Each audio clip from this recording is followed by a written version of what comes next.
Ini dari jauh dari Belanda nih, kita langsung ke Billy. Bill, ayo Bill. Wah, dari Walanda. Bu, makasih ya. Oke, silakan Bill. Diki, halo. Halo. Kang Diki. Halo. Apa kabar? Ya. Salam kenal ya. Ini dikasih salam kesempatan kenal sama Abu. Ini teman SMA-nya Abu saya. Oh gitu. Teman SMA. Kebetulan migrasi ke Rotterdam. Ini saya ada pertanyaan tentang ini ya, Kang Diki. Saya tertarik dengan yang Kang Diki bilang barusan tentang dogmatisasi dan lain-lain itu. Yang saya pengen tanyakan itu, misalnya kita ya mau mendefinisikan sesuatu kebenaran sebagai sesuatu yang mendekati kebenaran yang absolutnya lah gitu. Karena kita kan sering mengalami seperti Kang Diki tadi bilang itu masalah sesuatu kebohongan diujarkan terus-menerus itu menjadi satu kebenaran. Atau saya bahasa sederhananya saya itu suatu kebenaran yang dipaksakan gitu. Kalau Kang Diki tadi pakai istilahnya tentang G30S dan lain-lain. Kalau kita sendiri misal kita mau mulai berpikir ini, mau mulai mencari kira-kira indikasinya, ini kebenaran yang mendekati kebenaran yang sebenarnya, bukan sesuatu yang dibikin-bikin sama orang dengan kepentingan tertentu, itu indikasi-indikasi tertentu untuk jadi bahan pemikiran ke dalam kita sendiri itu seperti apa kira-kira? Iya. Supaya kita terlepas dari dogma gitu ya Bill ya. Iya betul. Karena gini loh Kang, yang saya alami ini masalah di negara kita ini juga, karena kebenaran yang tadi dipaksakan itu dia menciptakan kebenaran yang baru Kang. Iya. Karena ini satu-satu kesemuan dipaksakan dan diulang-ulang, dia menjadi satu kesemuan yang baru dan belum tentu kebenaran orang banyak itu sesuatu yang benar kan Kang. Oh iya. Itu udah hukum sih Bill. Yang mayoritas itu perlu dipertanyakan Bill. Kerumunan itu perlu dipertanyakan. Oke. Kalau yang saya pelajari itu kebenaran itu tipenya ada 3. Kebenaran diri sendiri, kebenarannya orang banyak, sama kebenaran yang sejati gitu kan. Nah kira-kira yang mendekati kebenaran yang sejati itu indikasinya apa kira-kira?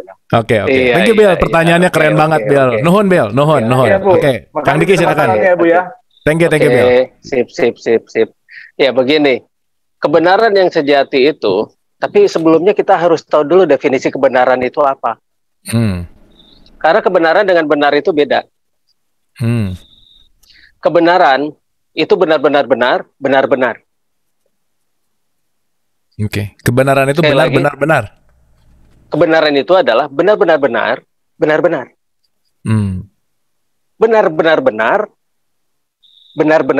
ya. Benar-benar. Oke. Jadi 5 kali benarnya. Benar. Oke, Kang. Iya. Itu kebenaran ya. Benar dan benar. Oke. Nah, kalau benar itu pasti mengenal salah. Ada lawannya. Apakah kebenaran itu ada lawannya? Karena kalau misalkan keniscayaan itu tidak ada lawannya. Karena kebenaran yang absolut itu adalah keniscayaan. Oke. Kan sudah dibahas tadi. Kebenaran yang absolut, kebenaran hakiki, kebenaran sejati itu adalah keniscayaan itu sendiri. Jadi ketika kita berbicara tentang manusia itu tidak bisa hidup tanpa oksigen, siapa sih yang mau berdebat? Tidak ada. Manusia itu tidak bisa hidup tanpa makan, siapa sih yang mau berdebat? Tidak ada. Tanpa minum juga tidak ada yang bisa berdebat. Nah itulah kebenaran sejati, kebenaran yang hakiki.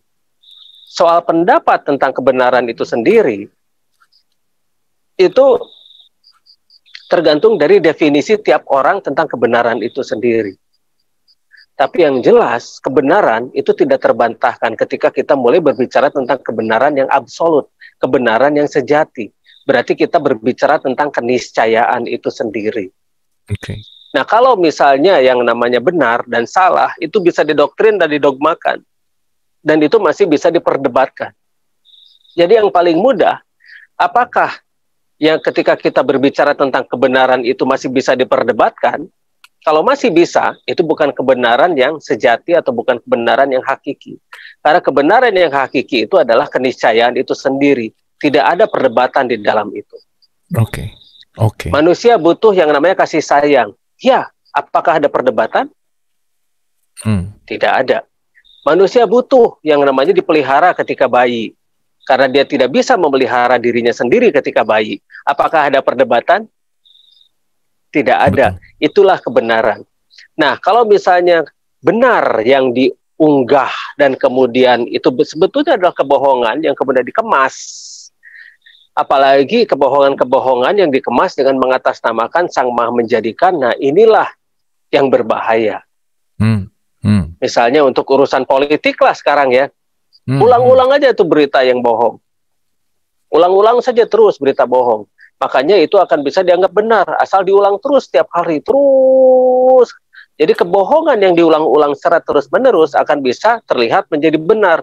Lalu akan membentuk kebenaran-kebenaran yang akan membuat cara-cara kebenaran yang baru lagi. Nah, makanya kita lihat saja buktinya sekarang. Kita lihat fakta dan buktinya.